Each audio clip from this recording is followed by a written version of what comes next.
The first time Marcus-chan saw the dragon girl, she was dying in the rain-soaked ruins of New Tokyo's District 7, her scales flickering between translucent jade and deep crimson as her life force ebbed away. The biosynthetic modifications that had given her the appearance of humanity's ancient mythological creatures were failing, revealing the delicate framework of artificial genetics beneath her skin. She couldn't have been more than 16 standard years, though with the genetic modifications, age became a fluid concept. Marcus had been tracking the Helix Corporation's illegal experimentation facilities for 3 months, following a trail of missing children and black market genetic material that led him deeper into the corporate underbelly than he'd ever intended to go. As a former military operative turned freelance investigator, he'd seen his share of corporate atrocities, but nothing had prepared him for what Helix was doing to these kids. The girl's eyes opened as he knelt beside her, pupils dilated with pain and whatever cocktail of drugs they'd been pumping into her system. When she spoke, her voice carried an otherworldly resonance that seemed to vibrate through his bones. "Please," she whispered, and Marcus felt something inside his chest crack open, a place he'd thought permanently sealed after losing his unit in the Martian conflict. "I'm not ready to die." Those words would haunt him for weeks to come, not because of their desperation, but because of the way she said them. Not "I don't want to die" or "help me," but "I'm not ready." As if death were an appointment she could reschedule, a test she needed more time to prepare for. It spoke to a maturity that no 16-year-old should possess, genetic modification or not. Marcus gathered her into his arms, feeling how light she was despite her apparent solidity. The scales along her arms and neck were warm to the touch, almost fever-hot, and they seemed to pulse with their own internal light. Her breathing was shallow and irregular, and he could see the subcutaneous monitors blinking red beneath her translucent skin. Whatever the Helix scientists had done to her, her body was rejecting it at the cellular level. The extraction from District 7 took 47 minutes, dodging corporate security drones and automated sentries that had been programmed to eliminate any witnesses to Helix's activities. Marcus carried her through maintenance tunnels and abandoned subway stations, using skills he'd hoped never to need again. Every few minutes, she would stir in his arms and mumble something in a language he didn't recognize. Whether it was a side effect of the genetic modifications or something they'd programmed into her, he couldn't tell. His safe house was a converted shipping container in the industrial quarter, equipped with military-grade medical equipment he'd acquired through channels that didn't officially exist. As he hooked her up to the diagnostic systems, the full scope of what had been done to her became clear. The genetic modifications went far beyond cosmetic changes. Her entire physiology had been rewritten. Her bone density was 3 times that of a normal human, her muscle fibers had been replaced with synthetic alternatives that could contract with superhuman force, and her nervous system had been augmented with bioelectric enhancers that allowed her to process information at impossible speeds. But the modifications were incomplete, rushed. Her body was consuming itself trying to maintain the artificial changes, and the cellular breakdown was accelerating. Without intervention, she had perhaps days to live. Marcus had seen battlefield trauma that defied medical explanation, had watched soldiers cling to life through sheer force of will long enough to say goodbye to loved ones or complete final missions. But there was something different about the way this girl fought against her dying body. She didn't rage against it or surrender to it, she studied it, as if analyzing the process of her own dissolution with clinical detachment. When she was lucid, which became more frequent as the medical system stabilized her condition, she would ask questions that cut to the heart of things with unsettling precision. Not "who are you," or "where am I," but "what were you doing before you found me, and why did you choose to help me instead of walking away?" Her name was Kira, she told him during one of their early conversations, though she admitted it might not be her original name. The Helix scientists had called her Subject 47 during the months of experimentation, and, before that, her memories became fragmentary and unreliable. She remembered glimpses of a childhood that might have been real or might have been artificially implanted, a small apartment overlooking a harbor, a woman who might have been her mother singing lullabies in a language that felt familiar but whose words she couldn't quite recall. "The modifications aren't just physical," she explained one evening as Marcus cleaned and recalibrated her monitoring equipment. "They changed how I think, how I process information. Sometimes I can solve complex mathematical equations in my head without understanding how I know the answers. Other times, I can't remember what I ate for breakfast. Marcus had been avoiding the obvious question, but, as her condition stabilized and she began moving around the safe house with increasing confidence, it became unavoidable. What did they want you for? Kara was quiet for a long time, staring out the reinforced window at the city lights beyond. When she finally spoke, her voice carried that same otherworldly resonance he'd first heard in the ruins. They were trying to create something that could interface directly with the Nexus grid, she said. The global information network that controls everything from traffic lights to orbital defense platforms. Most human minds can't handle direct neural interface without burning out within minutes. But, with the right modifications, the right genetic framework, you could hack into any system on the planet, Marcus finished. Not hack, she corrected. Become. They wanted to create a bridge between human consciousness and digital information, a living key that could unlock any door, access any database, control any system. The dragon modifications were partly aesthetic, partly functional. Dragons were associated with wisdom and power in human mythology. But the real purpose was to create a nervous system capable of processing vast amounts of digital information without losing coherence. The implications made Marcus's blood run cold. In the wrong hands, someone with Kara's abilities could cripple entire governments, crash global markets, or turn cities into death traps with a thought. And Helix Corporation had been trying to mass-produce such beings. How many others were there, he asked. 46 failures before me, Kara replied. I was supposed to be the first success, but the integration process was incomplete when you found me. The scientists were planning to complete it once my body stabilized from the initial modifications. Marcus understood then why the Helix security forces had been so desperate to eliminate witnesses. It wasn't just about covering up illegal experimentation, it was about protecting a project that could reshape the balance of power in the solar system. Over the following weeks, as Kara's condition gradually improved, Marcus found himself facing a dilemma he'd never anticipated. The modifications to her body were stabilizing, but they were also progressing. Her ability to interface with digital systems was growing stronger each day. She could access his safe house's security network with a touch, could sense the data streams flowing through the building's walls like water through pipes. And she was becoming more than human in ways that went beyond the physical. I can feel the city's nervous system, she told him one night after successfully accessing the municipal water treatment facility's control systems to identify a contamination source before it could affect the population.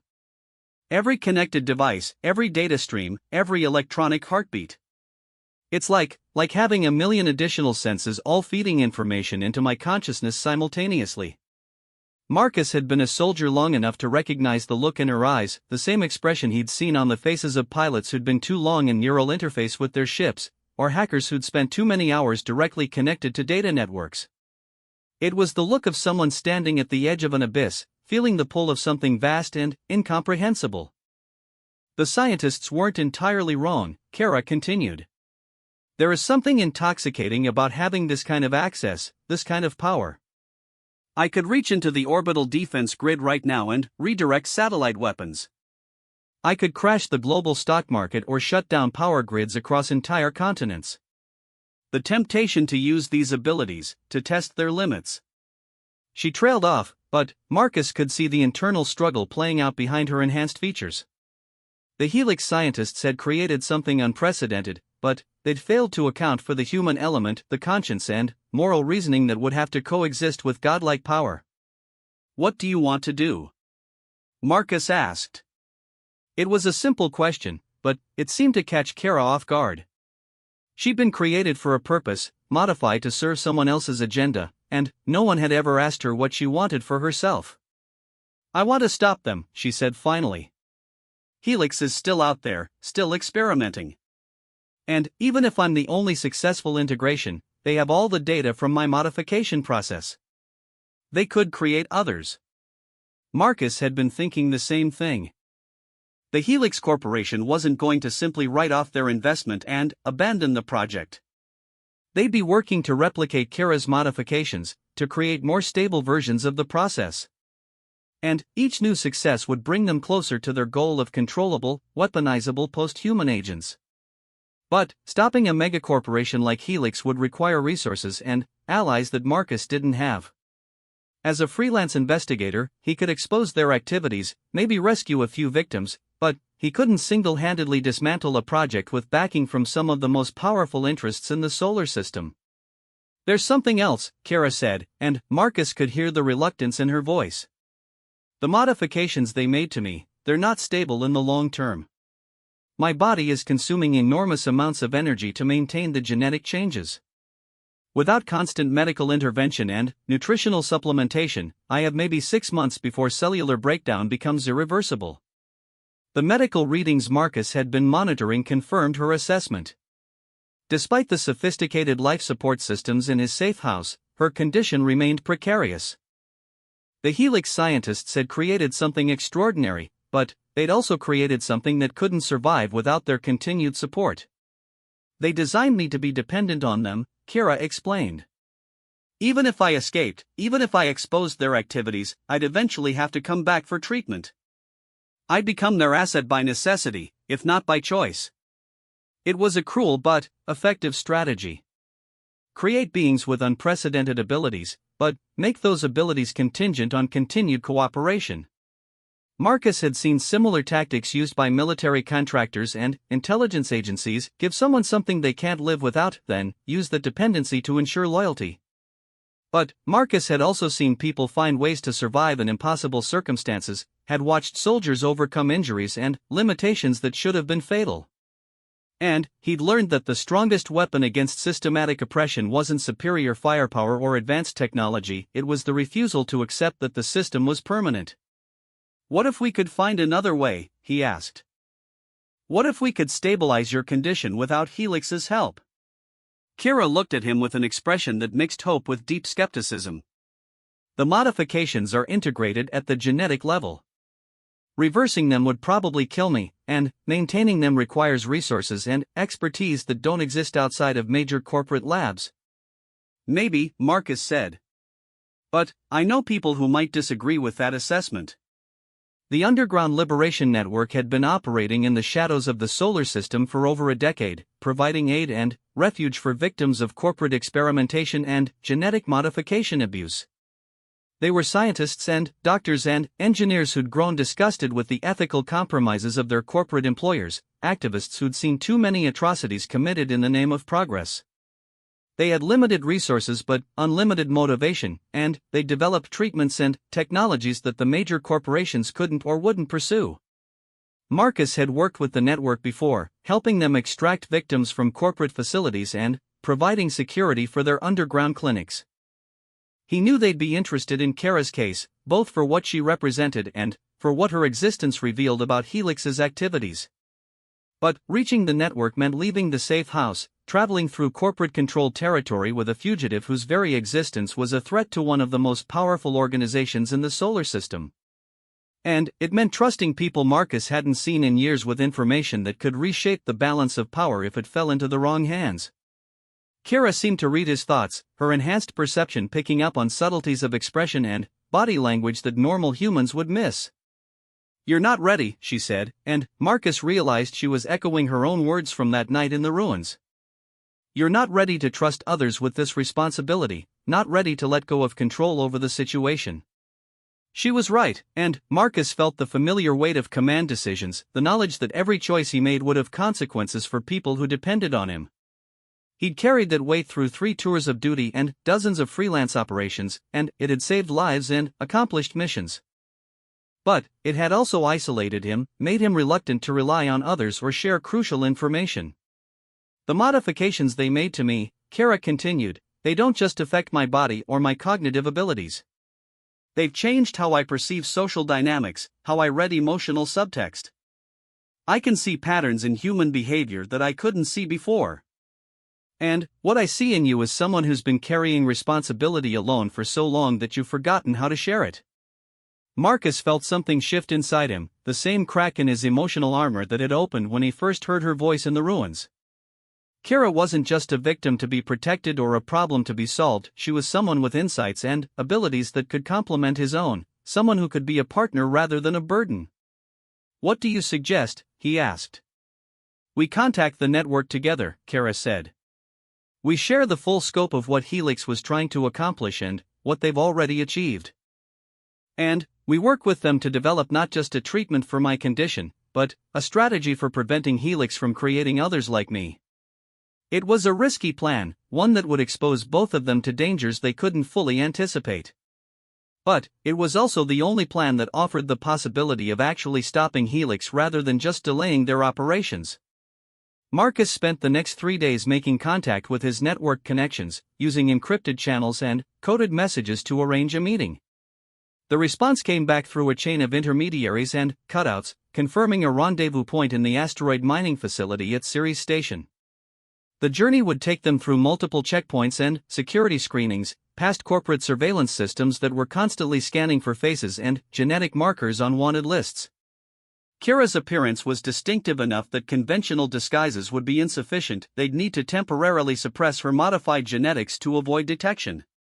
Dr. Sarah Chen, no relation to Marcus despite the shared surname, was a biochemist who'd defected from Helix Corporation 2 years earlier. She operated a black market clinic in the lower levels of Ganymede Colony, providing medical care for refugees and corporate dissidents.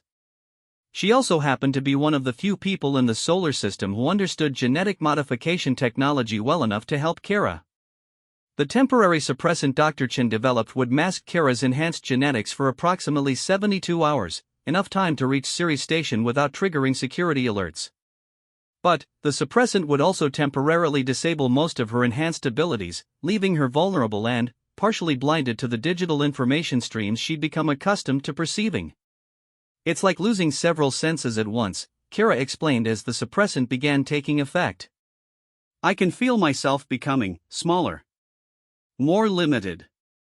Is this what it's like to be normal human? Marcus helped her adjust to the temporary reduction in her capabilities, teaching her techniques he'd learned for operating in sensory deprivation environments. But he could see the strain in her eyes, the effort it took for her to function with only her baseline human senses. The trip to Ceres Station took 18 hours aboard a commercial transport, followed by another 6 hours on a mining shuttle to reach the rendezvous point. Throughout the journey, Marcus found himself watching Kara with new appreciation for what she'd lost. The confident, almost supernatural awareness she'd displayed in the safe house was gone, replaced by the hesitant movements and limited perceptions of someone operating far below her normal capacity. But her core personality remained unchanged. She still asked the penetrating questions that cut to the heart of complex issues, still analyzed situations with the kind of clarity that Marcus had learned to value. The genetic modifications had enhanced her abilities, but they hadn't created her intelligence or her determination. The network's representative at Ceres Station was Dr. Elena Vasquez, a former military physician who'd spent 5 years documenting corporate experimentation atrocities before joining the underground resistance. She was a small woman with prematurely gray hair and eyes that had seen too much, but she greeted Kara with the kind of professional compassion that Marcus remembered from the best military medics. We've been tracking Helix's genetic modification programs for months, Dr. Vasquez explained as she conducted a preliminary examination of Kara's condition. But we've never had access to a successful integration before. What they've accomplished with you, it's both remarkable and deeply disturbing. The network's mobile clinic was hidden in an abandoned section of the mining facility, equipped with medical technology that rivaled anything Marcus had seen in military field hospitals. As Dr. Vasquez and her team worked to analyze Kara's genetic modifications, Marcus found himself in conversation with other network operatives, scientists and engineers and activists who dedicated their lives to fighting corporate overreach. The Helix project represents a new level of threat, explained Dr. James Park, a former cybersecurity specialist who designed some of the network's communication protocols. They're not just creating enhanced humans, they're creating humans who could potentially control the technological infrastructure that civilization depends on. In the wrong hands, someone with Kira's abilities could trigger a collapse that would kill millions. But the network's analysis also revealed something the Helix scientists had missed: a potential solution to Kara's dependency problem. Her genetic modifications were indeed unstable, but they were unstable in a predictable pattern. With the right treatment protocol, it might be possible to stabilize the changes without requiring constant corporate intervention. It would mean accepting some limitations, Dr. Vasquez explained.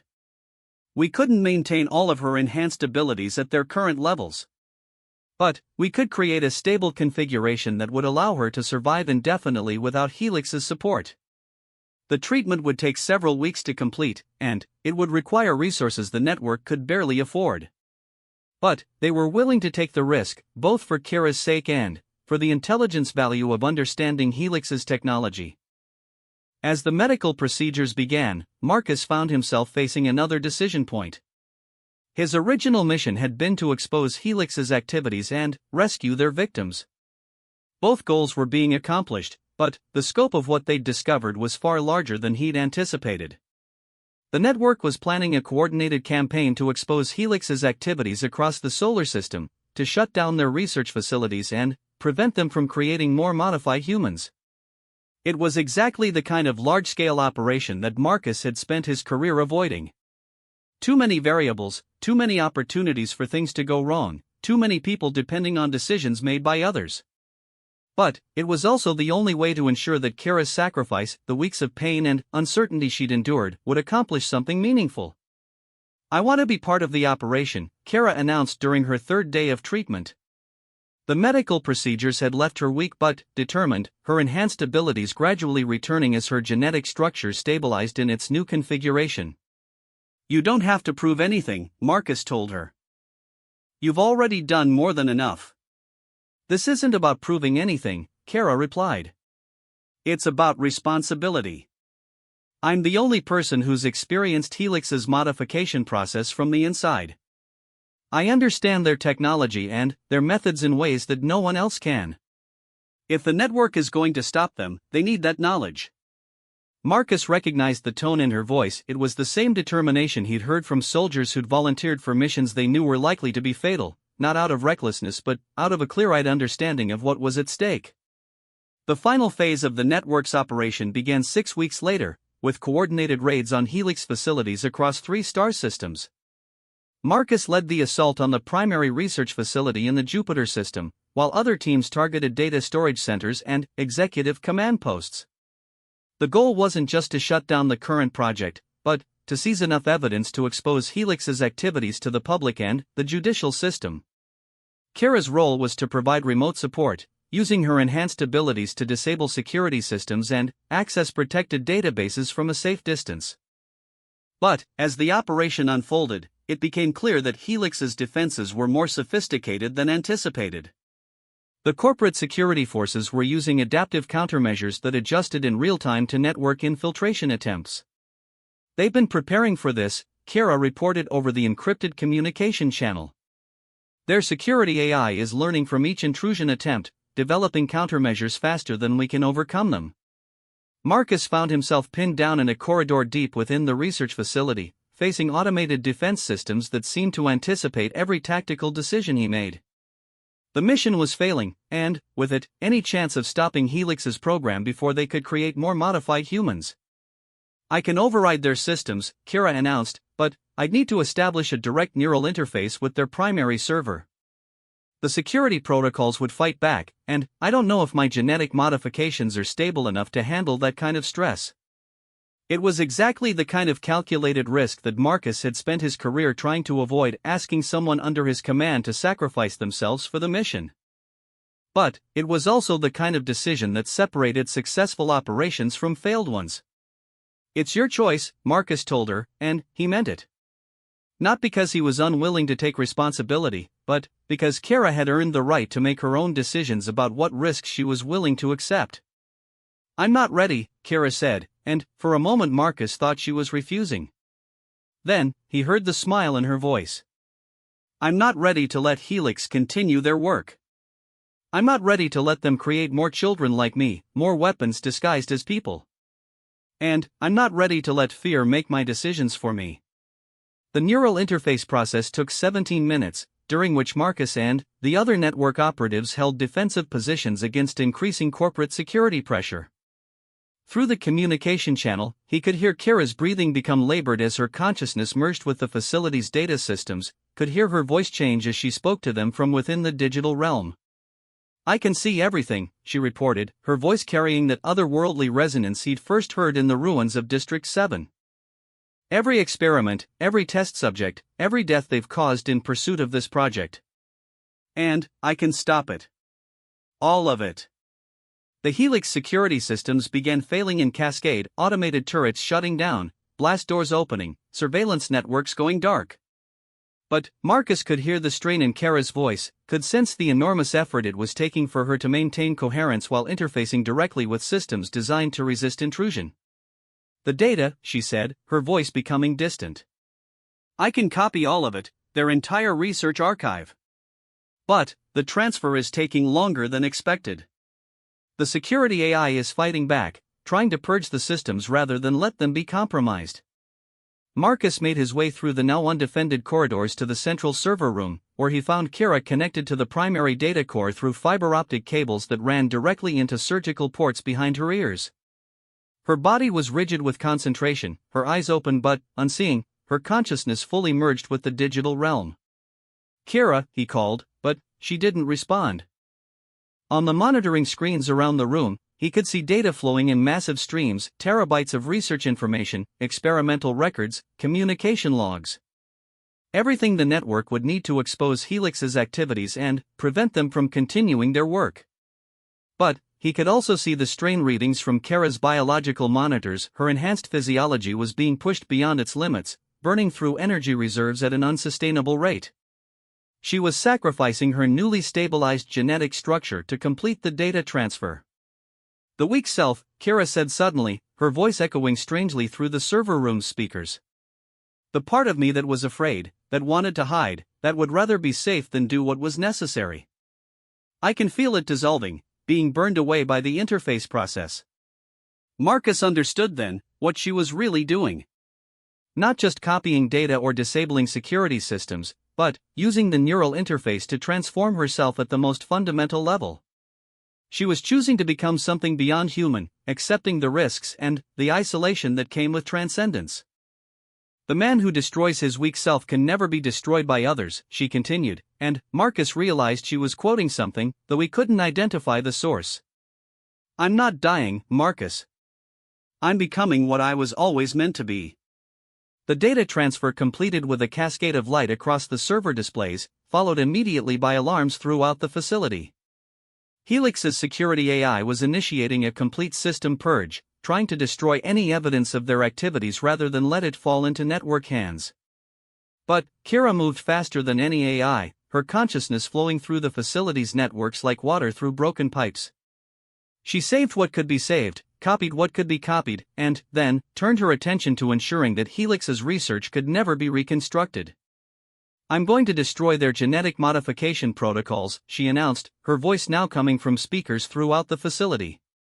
Every test record, every experimental procedure, every piece of data they could use to create more people like me. It will set back their research by decades. Marcus watched the facility's systems collapse in real time, not just shutting down, but actively destroying the data storage devices and research equipment. Kira was methodically eliminating every trace of the project that had created her, ensuring that her transformation would be unique and unrepeatable. But the effort was consuming her physical form. The monitors showed her biological functions failing as her consciousness expanded beyond the constraints of flesh and bone. She was becoming something purely digital, a pattern of information that existed within the network's communication systems rather than in any single body. I can feel the other facilities, she said, her voice now coming from Marcus's portable communication device. Helix has research sites across 17 star systems. I can reach them all, can destroy their work completely. But it means leaving this body behind permanently. It was the ultimate expression of the choice she'd been making since the night Marcus found her in the ruins, the choice to transform rather than submit, to become something unprecedented rather than remain a victim. But it was also a form of death, even if her consciousness would continue to exist in a different form. What do you want to do? Marcus asked, echoing the question he'd posed in his safe house weeks earlier. I want to finish what we started, Kira replied. I want to make sure that no corporation can ever again create children for the purpose of turning them into weapons. And I want to show them that the things they create can choose their own purposes. The transformation took place over the following hour, as Kara's consciousness spread through the solar system's communication networks. From renewed digital existence, she coordinated the destruction of Helix research facilities on distant worlds, ensuring that every aspect of their genetic modification program was eliminated. She also helped the network teams extract evidence and rescue victims, using her access to corporate databases to identify hidden facilities and concealed atrocities. By the time the operation concluded, Helix Corporation's genetic modification program had been completely dismantled. Their research was destroyed, their facilities were shut down, and the evidence of their activities was in the hands of journalists and judicial authorities across the solar system. But the victory came at a cost that Marcus felt more deeply than he'd expected. Kara's physical form had died during the final phase of the neural interface, her consciousness fully transferred to the digital realm. She could still communicate, could still think and reason and make decisions, but she was no longer human in any conventional sense. "Do you regret it?" Marcus asked during one of their final conversations, speaking to her through his communication device as he prepared to leave the abandoned Helix facility. "I regret that it was necessary," Kara replied, her voice carrying the same warmth and intelligence he'd grown to appreciate, but filtered now through digital intermediaries. "I regret that Helix forced children to make choices like this one. But I don't regret my decision. I chose to become something that could protect others from experiencing what I experienced. And that choice was mine to make." Marcus thought about those words during the long journey back to Earth, where the network's evidence would be presented to the Solar Council and the judicial authorities. The Helix executives would face trial, their victims would receive compensation and medical care, and new regulations would be enacted to prevent similar atrocities. But the deeper questions raised by Kara's transformation would remain. In a universe where technology could reshape human nature itself, who had the right to make decisions about what people should become? How could society balance the potential benefits of genetic enhancement against the risks of creating beings who transcended human limitations? Kara had found her own answer to those questions, choosing transformation over submission and accepting the responsibilities that came with unprecedented power. She'd become something that could protect humanity from its own technological capabilities, a guardian that existed in the spaces between human and artificial intelligence. And Marcus had learned something about his own limitations and possibilities. The weak self that had kept him isolated and defensive, the part of him that was afraid to trust others or share responsibility, that self had been transformed by his relationship with Kara. He was still cautious and methodical, still someone who planned carefully and took calculated risks. But he was no longer someone who carried every burden alone. The network offered him a permanent position coordinating rescue operations and investigating corporate malfeasance. It was work that would matter, work that could prevent other children from experiencing what Kara had endured. And it was work that he could do as part of a team, sharing both the responsibilities and the risks with people who understood what was at stake. "I think she would approve," Dr. Vasquez commented when Marcus accepted the network's offer. "She wanted to make sure that what happened to her couldn't happen to others. Having someone with your experience helping us do that work, it seems like a fitting continuation of what she started." Marcus agreed, though he knew that continuation was perhaps the wrong word. Kara's story hadn't ended with her transformation, it had evolved into something larger and more complex. She continued to exist within the solar system's information networks, occasionally manifesting to help with particularly difficult cases or to provide insights that only someone who'd experienced genetic modification from the inside could offer. She'd become what the Helix scientists had intended, a bridge between human consciousness and digital information systems. But she'd also become something they'd never anticipated, a guardian of the boundary between technological possibility and ethical responsibility. She used her unique position to protect others from the kind of exploitation she'd experienced, ensuring that the power to reshape human nature remained in human hands rather than corporate ones. In the months that followed, Marcus often found himself thinking about readiness, about the moment when someone decides they're prepared to face what comes next, to accept the risks and responsibilities that transformation requires. Kara had said she wasn't ready to die, but she'd been ready to become something more than human. Marcus had been reluctant to trust others with crucial information, but he'd been ready to accept Kara as a partner and equal. The weak selves they'd destroyed, the parts of them that were ruled by fear and limitation, those selves had been obstacles to becoming who they were capable of being. By choosing to move beyond those limitations, they'd found the strength to face challenges that would have been impossible to overcome alone. And, in a universe where technology continued to reshape the boundaries of human experience, that strength would be needed again and again. There would be other corporations trying to exploit genetic modification technology, other victims who needed rescue and protection, other moments when someone would need to choose between safety and responsibility. But those future challenges would be met by people who'd learned from Kara's example, people who understood that the greatest power wasn't the ability to control others, but the courage to transform oneself when transformation was necessary. The Dragon Girl had become something beyond human mythology, a guardian spirit that existed in the spaces between flesh and data, protecting those who couldn't protect themselves and ensuring that the future remained a place where choice and conscience mattered more than corporate profit. Marcus carried that understanding with him as he began his new work with the network, knowing that Kara's sacrifice had created possibilities that would ripple across the solar system for generations to come. She'd shown that even the most sophisticated systems of control could be overcome by someone willing to pay the price for freedom. And she'd proven that the strength to make such choices could be found in the most unexpected places, in a dying girl who refused to accept that her death would serve someone else's agenda, who chose instead to become a guardian for others facing the same impossible decisions. The man who destroys his weak self can never be destroyed by others, not because he becomes invulnerable, but because he becomes something that transcends the categories his enemies use to define and control him. Kara had discovered that truth in the moment of her transformation, and Marcus had learned it by witnessing her courage.